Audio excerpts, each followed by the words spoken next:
मुर्गी और शरारती बिल्ली की कहानी।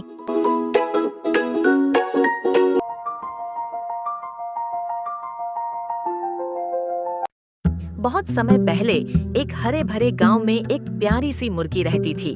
वह हर दिन सुबह सुबह खेतों में जाकर दाने चुगती, तालाब के किनारे पानी पीती और फिर अपने छोटे से घोंसले में लौट आती। मुर्गी मेहनती भी थी और बहुत समझदार भी। एक दिन उसने 3 सुंदर अंडे दिए। अंडों को देखते ही उसकी खुशी का ठिकाना न रहा। उसने अंडों को बड़े प्यार से अपने पंखों में छुपाया और बोली, ये मेरे भविष्य हैं, मेरे बच्चे हैं। मैं इनकी रक्षा अपनी जान देकर भी करूंगी। मुर्गी का मन हर समय अपने अंडों में ही लगा रहता। वह घोंसले से बहुत दूर तक भी नहीं जाती थी। लेकिन उसी गांव में एक चालाक और शरारती बिल्ली भी रहती थी। वह अक्सर आंगन में इधर उधर घूमती रहती और खाने की तलाश में रहती। जब उसने मुर्गी को अंडों के साथ बैठे देखा तो उसके मन में लालच आ गया। बिल्ली सोचने लगी, अरे वाह, इतने बड़े बड़े अंडे! अगर ये मेरे हाथ लग जाएं तो मुझे मजेदार दावत मिल जाएगी। मुझे इन्हें पाने का कोई तरीका निकालना होगा। रात होते ही बिल्ली धीरे धीरे मुर्गी के घोंसले की तरफ बढ़ी। चारों तरफ सन्नाटा था। चांदनी में उसके नुकीले दांत चमक रहे थे। लेकिन जैसे ही वह पास पहुंची, मुर्गी चौकन्नी हो गई और उसने पंख फड़फड़ाते हुए कहा, दूर हट जा बिल्ली, ये मेरे बच्चे हैं। अगर तूने इनके करीब आने की कोशिश की तो मैं तुझे सबक सिखा दूंगी। बिल्ली डर कर पीछे तो हट गई, लेकिन उसने हार नहीं मानी। उसने सोचा, सीधे अंडे चुराना मुश्किल है, क्यों न मैं चालाकी से काम लूं। अगली सुबह जब मुर्गी दाना चुगने बाहर गई, बिल्ली घोंसले के पास जाकर अलग अलग आवाजें निकालने लगी। कभी गाय की आवाज, कभी बकरी की, कभी कुत्ते की। लेकिन अंडों को संभालकर बैठी मुर्गी हंसते हुए बोली, अरे बिल्ली, तू चाहे कैसी भी आवाज निकाल ले, लेकिन तेरी म्याऊं आवाज मैं पहचानती हूँ। मुझे धोखा नहीं दे सकती। बिल्ली गुस्से से तड़प उठी। उसने सोचा, मुर्गी बहुत होशियार है, पर मैं भी हार मानने वाली नहीं। उसने तय किया कि जैसे ही मुर्गी बाहर जाएगी, वह मौके का फायदा उठाएगी।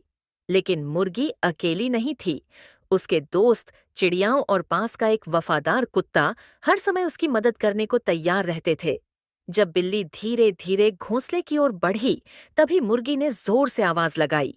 चिड़ियां आसमान से नीचे आईं और बिल्ली पर चोंच मारने लगीं। कुत्ता भी दौड़ता हुआ आया और जोर से भौंकने लगा। बिल्ली डर कर भागी और सोची, अब मैं यहाँ दोबारा कभी नहीं आऊंगी। मुर्गी और उसके दोस्तों के सामने मेरा कोई चाल नहीं चल सकता। मुर्गी ने राहत की सांस ली और अपने अंडों को प्यार से पंखों के नीचे छिपाकर बोली, जिसे भगवान ने जो रूप और जीवन दिया है, उसमें संतोष करना ही सबसे बड़ी समझदारी है। लालच और धोखे से कभी किसी का भला नहीं होता। मेहनत और ईमानदारी से जीना ही असली खुशी है। लालच हमेशा नुकसान की ओर ले जाता है। सच्चाई और ईमानदारी ही इंसान को सम्मान और खुशी देती है। एक कहानी है आदित्य वन की। एक ऐसा वन जहाँ सभी जानवर प्रेम और मित्रता से रहते थे। उसी वन में एक विशाल और बुद्धिमान हाथी था, जिसका नाम था गजेंद्र। गजेंद्र सभी जानवरों का आदर करता था और वह अपनी शक्ति का उपयोग सिर्फ अच्छे कामों के लिए ही करता था। उसके दोस्तों में एक छोटा और चुलबुला बंदर भी था, जिसका नाम था मधुर।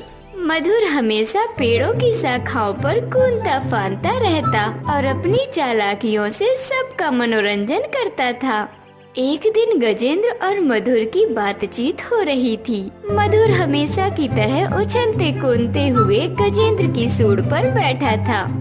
गजेंद्र, तुम तो इतने बड़े हो कि एक ही बार में पूरा केला खा सकते हो, फिर भी इतना धीरे धीरे क्यों खाते हो? अच्छा, तो क्यों ना आज मैं तुम्हें एक पूरा केला खिलाऊं, ताकि तुम जान सको कि मैं इतने धीरे क्यों खाता हूँ। मधुर ने सोचा कि ये मजेदार होगा। गजेंद्र ने उसे एक बड़ा केला दिया और मधुर ने उसे पूरा मुंह में डाल लिया। लेकिन केला मुंह में अटक गया और मधुर की आंखें बड़ी हो गईं। गजेंद्र हंसता हुआ कहता है, अब आ गया समझ क्यों मैं धीरे धीरे खाता हूँ।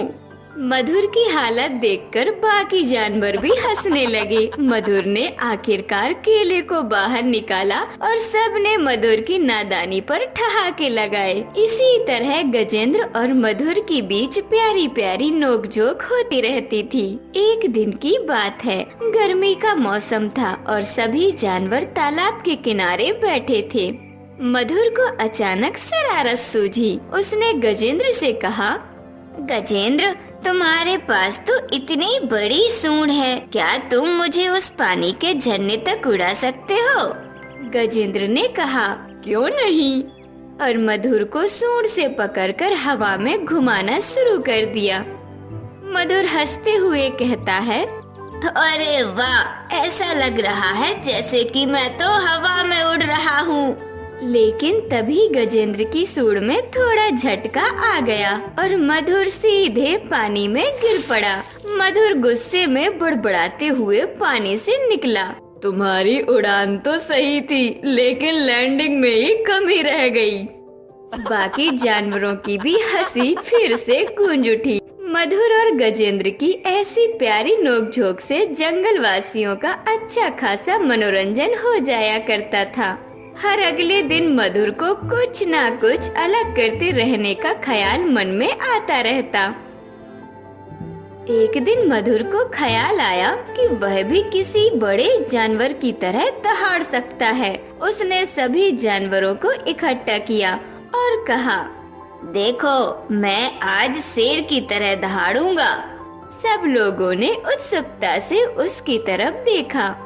मधुर ने पूरी ताकत से मुंह खोला और गुर्र की आवाज निकाली, लेकिन उसकी दहाड़ सुनते ही सभी जानवर हंसते हंसते लोटपोट हो गए। मधुर, तुम्हारी दहाड़ तो म्याऊं से भी कमजोर निकली। मधुर ने हंसते हुए जवाब दिया, कम से कम मैंने कोशिश तो की। हाँ, अच्छी कोशिश थी, क्यों दोस्तों? गजेंद्र की बातों पर सभी हंसने लगते हैं। सभी जानवरों को हंसता हुआ देखकर मधुर को थोड़ा बुरा लगता है। वो सोचता है कि अगर वो गजेंद्र की तरह शक्तिशाली होता तो कोई भी जानवर उस पर नहीं हंसता। वो मन ही मन सोचने लगा कि वो ऐसा क्या करे जिससे सभी जंगलवासी उसे शक्तिशाली समझें।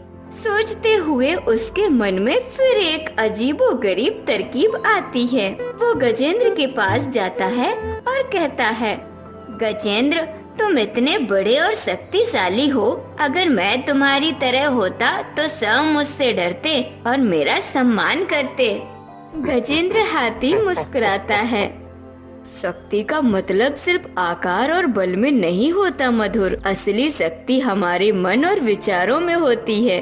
अरे नहीं गजेंद्र, अगर मैं तुम्हारी पीठ पर बैठकर घूमूं तो लोग मुझे शक्तिशाली ही मानेंगे।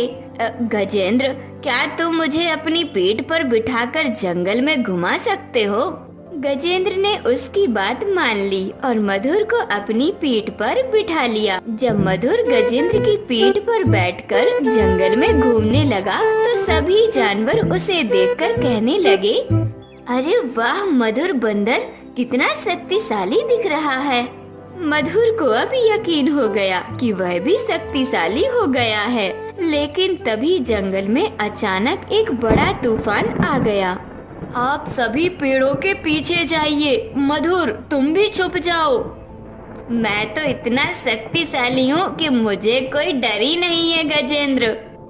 तूफान और भी तेज हो गया और अचानक मधुर गजेंद्र की पीठ से गिरकर जमीन पर आ गया। गजेंद्र ने फुर्ती से उसे उठाया और पेड़ के पीछे छुपा दिया। तूफान थमने के बाद मधुर ने गजेंद्र से कहा, गजेंद्र, मैं गलत था। शक्ति केवल दिखावे में नहीं होती, असली शक्ति समझदारी और सही निर्णय लेने में होती है। तुमने मुझे बचाया और मैंने सीखा कि सच्चे दोस्त और परिवार ही हमारी असली ताकत होते हैं। गजेंद्र ने मुस्कुराते हुए कहा, तुमने सही समझा मधुर। हमेशा याद रखना, सच्ची खुशी और ताकत हमारे अपनों के साथ रहने में ही है। इस कहानी से हमें ये सीख मिलती है कि अपनी ताकत का सही अर्थ समझना और अपने दोस्तों और परिवार का महत्व जानना बहुत जरूरी है।